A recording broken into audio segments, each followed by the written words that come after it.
There is a moment in every great conflict when one side realizes, not through a battle, not through a defeat, not through a catastrophic loss, but through a quiet and terrible clarity, that the rules of the game have already changed without anyone announcing it. And I believe that moment may have already happened in the Persian Gulf. I believe it happened not when the first missile was fired, not when the first drone appeared over an American base, not when oil prices began their upward climb, but much earlier, in silence, in orbit, thousands of kilometers above the Earth, when a system switched on and Iran began to see. Most people think wars are decided by weapons, and I understand why people think that, because weapons are visible, weapons make noise, weapons appear on television, weapons generate headlines and speeches and dramatic footage that tells a clear story about who is strong and who is weak. But serious students of history, people who have spent their lives studying how power actually moves between nations, understand something that is deeply uncomfortable to accept.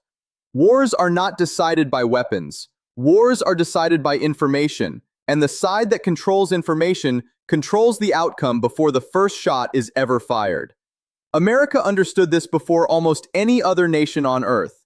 That is why America invested more in surveillance infrastructure than in any other military capability. That is why American satellites cover every corner of the globe.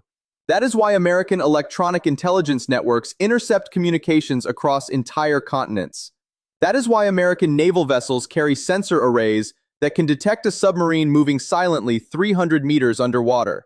That is why American drone systems can loiter invisibly above a target for an entire day and night, watching, recording, transmitting. America did not build the most powerful military in history by having the biggest guns. America built the most powerful military in history by having the clearest eyes. See first, understand first, strike first, win first. That was the doctrine. That was the formula. And for 40 years, nobody successfully broke it, until now. I want you to think about what it actually means to track an American destroyer group in real time. Not in abstract terms, concretely. 3 American destroyers enter the Strait of Hormuz. Their radar systems are active. Their defensive batteries are online. Their crews are at elevated readiness. Their captains are experienced, well-trained, operating some of the most sophisticated naval hardware ever built. From the outside, looking at those 3 ships, you see overwhelming power. You see confidence. You see the projection of the most advanced military force in human history. But now imagine that somewhere, in an underground command facility, on screens fed by orbital data,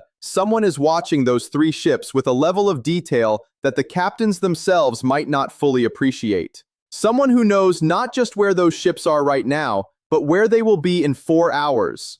Someone who knows their radar frequencies, their patrol patterns, their refueling schedules, their communication windows, their electronic blind spots.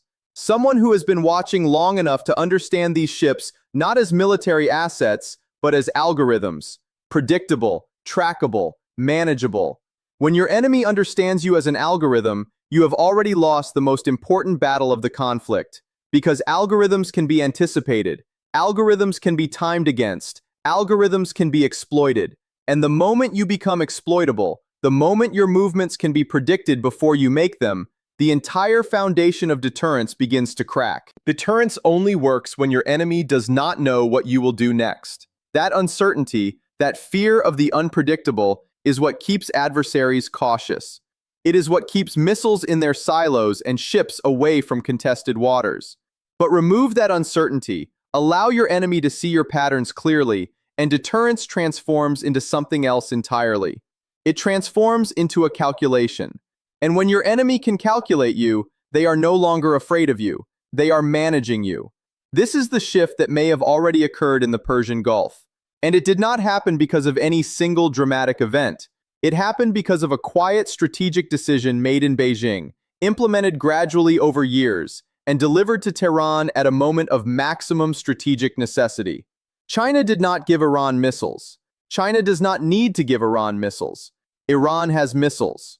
China did not give Iran drones. Iran produces more drones than it can deploy. What China gave Iran is something that changes the value of every weapon Iran already has.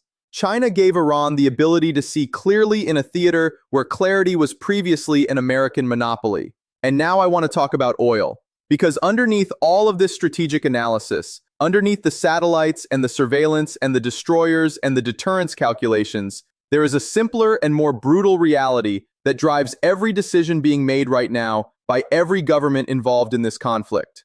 20% of the world's daily oil supply moves through a corridor 33 kilometers wide, every single day, without interruption, without exception. The economies of Japan, South Korea, India, Germany, France, and dozens of other nations depend on that flow continuing. The global insurance market prices risk based on that flow continuing. The dollar's role as the world's reserve currency is partly sustained by the fact that Gulf oil is priced in dollars, and those dollars keep moving through American-controlled financial infrastructure. When Hormuz is stable, the world economy breathes normally. When Hormuz becomes uncertain, the world economy develops a very specific kind of anxiety. Not panic, not collapse, anxiety. The kind of anxiety that makes insurance premiums rise. The kind that makes shipping companies reroute tankers at enormous additional cost.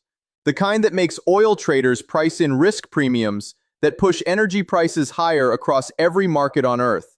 The kind that makes finance ministers in Tokyo and Berlin and Seoul start making quiet calls to Washington asking the same uncomfortable question. Can you still guarantee this? And here is the strategic genius of what Iran, backed by Chinese surveillance capability, is now positioned to do. Iran does not need to close Hormuz. Iran does not need to sink a tanker. Iran does not need to fire a single missile at a commercial vessel. Iran only needs to create enough visible military activity in and around the strait, demonstrated with enough precision and enough apparent awareness of American naval positioning that the anxiety becomes self-sustaining. Because anxiety in financial markets does not require an actual event. Anxiety requires only the credible possibility of an event. And if Iran can demonstrate, through its actions, that it knows where American destroyers are before they move, that it can track carrier operations with precision, that it can position its own assets in response to American movements with a speed and accuracy that should not be possible for a sanctioned regional power, then the credible possibility is established, and the anxiety follows automatically. Now let me tell you about the cost mathematics that are slowly destroying American strategic calculations in this conflict, because this is the part that most television analysts are not explaining clearly. America is intercepting Iranian drones and missiles using systems that cost between $3 million and $10 million per use. The drones being intercepted cost Iran $50,000 each to produce, in some cases less. For every exchange of this type, America spends 60 times what Iran spends. In some engagements, 200 times. And Iran can produce the next drone before America can replace the interceptor. Iran's manufacturing base for low-cost munitions is domestic, increasingly self-sufficient, and expanding. America's interceptor supply chain is long, expensive, and constrained by industrial capacity that takes years to increase. This is not a military problem that additional aircraft carriers can solve. This is a structural economic problem. And structural economic problems do not respond to shows of force. They respond only to fundamental changes in the cost equation. And the cost equation in this conflict is moving in one direction only. What makes this worse is the political dimension. Because every week this conflict continues without a decisive American victory, the domestic political cost in Washington rises. 40% of the American public supports this war. That number will not grow as casualties mount, as fuel prices rise, as the economic pain of elevated oil prices works its way through supply chains and reaches ordinary Americans at grocery stores and gas stations and electricity bills. Iran's strategy has always been exactly this: not to defeat America on the battlefield, because Iran cannot defeat America on the battlefield in a direct conventional engagement, but to make the continuation of the conflict economically and politically unsustainable. To raise the cost high enough, hold it there long enough, that the political system in Washington cracks from within before the military situation in the Gulf is resolved.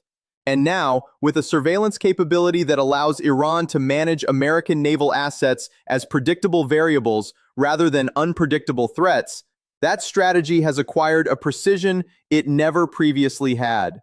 Inside the Pentagon tonight, there are questions being asked that have no comfortable answers.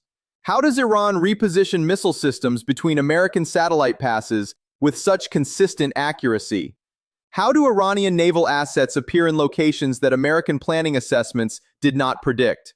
How does Iran seem to know the timing of American operational cycles with a reliability that exceeds what any conventional intelligence network should be capable of?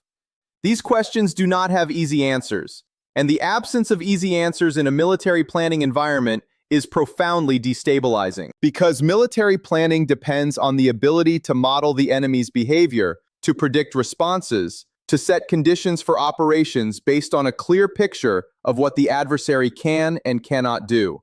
When that picture becomes uncertain, when the enemy begins behaving in ways that fall outside the predictive models, the planning process itself breaks down. And when military planning breaks down at the institutional level, what replaces it is not better planning. What replaces it is escalation driven by political pressure rather than strategic logic. Bigger operations, more assets, higher costs, deeper commitment. Not because the logic of the situation demands it, but because the domestic political system cannot accept the alternative. That escalation, driven not by strategy, but by the inability to accept strategic failure, is the most dangerous phase of any imperial overextension. It is the phase that Rome entered in its final centuries. It is the phase that Britain entered after Suez. It is the phase that the Soviet Union entered in Afghanistan, and it may be the phase that America is entering right now in the Persian Gulf. China watched all of this. China studied all of it. China understood, with a patience and a strategic clarity that democratic systems find almost impossible to sustain, that the moment would come when a single targeted capability transfer could change the trajectory of the most important geopolitical conflict of the decade. And China waited, and then China acted. Not with bombs, not with soldiers, not with threats or ultimatums or dramatic gestures, with something far more powerful than any of those things, with vision. And if that vision has now been transferred, if Iran can now see what it previously could not see, then the question that matters is not whether America can win this conflict militarily. The question is whether America can recognize what has actually happened quickly enough to change the outcome. History suggests empires rarely do.